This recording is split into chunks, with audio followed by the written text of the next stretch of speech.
The first step is to simply open any browser and then simply go to this website, themepoint.net. Then we're gonna have to simply tap on these three lines in the top right corner, and from here we're gonna have to tap on iOS shortcuts. Now once we get here, we're gonna have to scroll down and tap on all media downloader, and then from here what we're gonna have to do is simply scroll down until you see install shortcut. So simply tap on that, and then this app will open up, the shortcut app. So make sure you have this installed on your iPhone, and then simply tap on setup shortcut.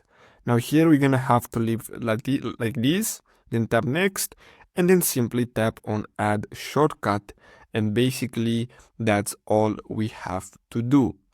So I really hope you found this video helpful.